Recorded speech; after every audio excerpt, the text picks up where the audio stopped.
Hi everyone, it's your girl Anita flying high here, and you tuned in. Well, I wanted to say Manchester City women are going to Australia for a, what do they call it, like a tournament on Australia. So they're taking Manchester City, West Ham, Leicester City, Paris Saint-Germain, and Perth. I guess that's the Australian team. I'm guessing. But yeah, that's really cool. I think that they said that we know that Melbourne City is associated with City's company. It's under the umbrella. So I was wondering, I was like, well, are they not going to participate? That was my only thing. I was scratching my head. I was like, okay, like y'all should have honestly already been out to Australia to create a tournament with a team that's under your umbrella. But the fact that it's going to be PSG and some other of the English league teams, I think that's really nice. And so I love in that the leagues are coming together. The French, the Australian, the English league are coming together to create this tournament for us later on. I think it's going to be after the Olympics, so we should be able to see some of the ladies play. Whoever's playing the Olympics, they should have enough time to, come back and participate in this new tournament in Australia. But also, we have a lot of other great news. If you didn't know, okay, Michelle Kang owns or is majority owner of a couple clubs, women's football club. First, notably, Washington Spirit, then Lyon, and then she has acquired London City Lionesses.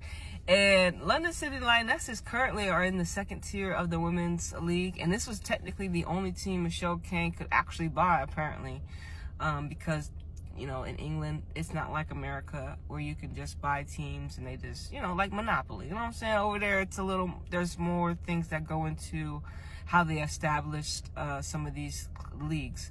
But anyways, London City Lionesses have signed Aslani from, I forgot where she was playing from. Last time I saw her, she was playing at Real Madrid. I don't know where she was this year. I think she was in Italy. I think was she at AC Milan, or was she with Milan? I don't know. The Swedish midfielder.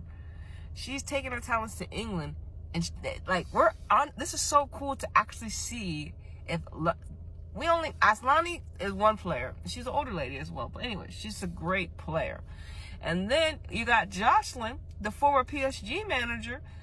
He only stayed a year, and Michelle Kang went and scooped him up. So I was like, okay, so now the thing with Jocelyn, I'm happy that he was able to help the ladies, PSG ladies, to second place, and they did win a tournament. They did win a cup.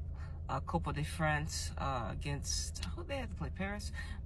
But anyways, they did win a trophy this season. Now he's the guy. I didn't even know he doesn't even look his age. When I saw that, when I was like, and I know it's so crazy because I was like, I seen him all this year watching, PSG and everything. And I'm like, when we were looking, when I saw the notification, I was like, damn, he's 42. I was like, he don't look like it, because he looks like when I found out he was Gerard's son, I was like, oh, okay, but he's been with his dad, and looks like a lot of his managing career. But anyways, I digress. It is what it is. I'm not hating on the guy, but yeah, you've been with your pops. It makes sense. Whatever.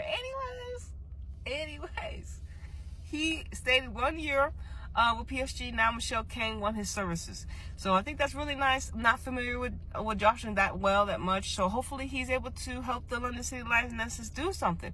But it's really cool to see what pieces, and hopefully what they're gonna do to try to get this team promoted. And I don't know how long it's gonna take, but they're going to try to get it done within at least 2 to 3 years. They're going to try to promote them to the top flight. And, with Michelle Kang money, we're going to see how good that money's going to do, how it's going to turn out. And hopefully, like I said, they have success. And we'll see what type of other football players, what other spirits they attract when it comes to London City Lionesses.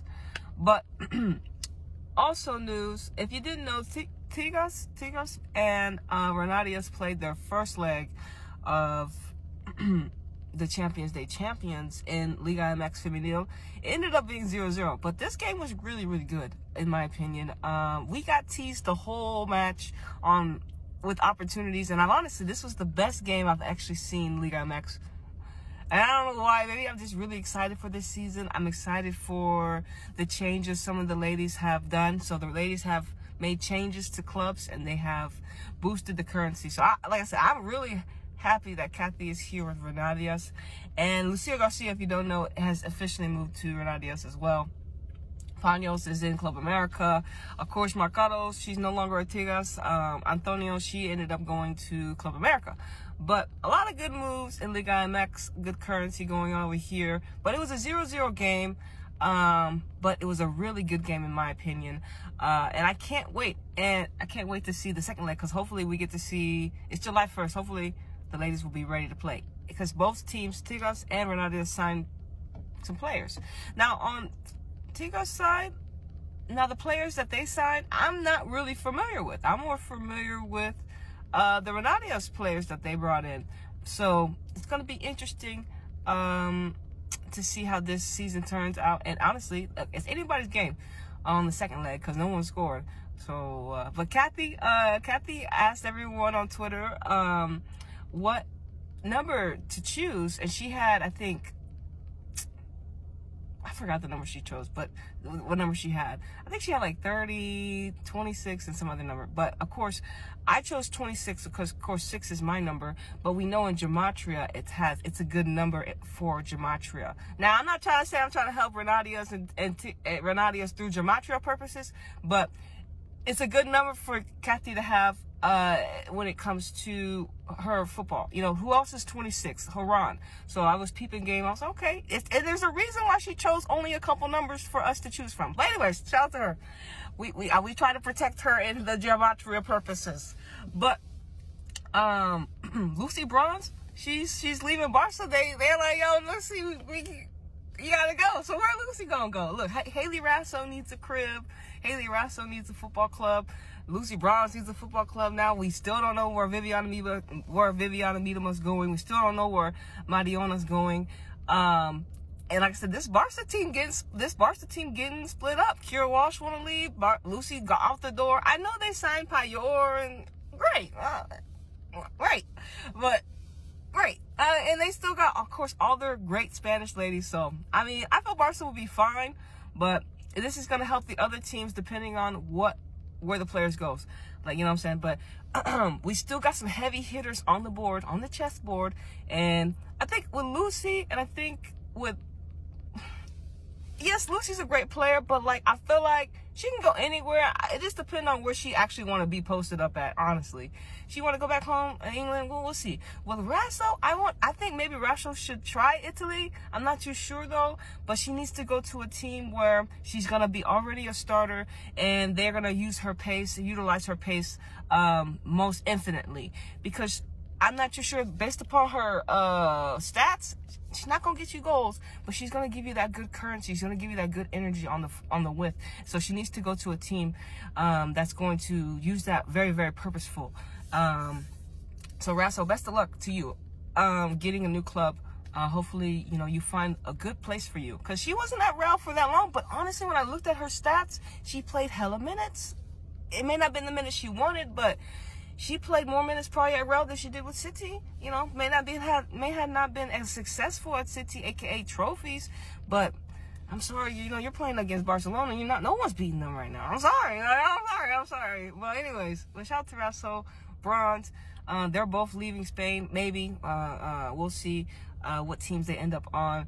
But overall, in general, Kansas City current, undefeated still, and they beat Houston 2-0 last night. I mean, yeah, 2-0. We waited a long time for some goals as well, but it is what it is. Kansas City and Orlando, I mean, they look like the top two teams, but will they be? I don't know. We'll know. And will either of them win the trophy? And if they don't, who's gonna beat them? If they don't win, if Kansas City or Orlando don't win the individual trophy or shield, I'm gonna be like, damn, y'all got all these stats, but for nothing. It's great to have stats, but if you don't win the championship at the end of the day, I mean, what the fuck? That's just how I feel. Anyways, hopefully Casey Stoney can get a job pretty soon as well.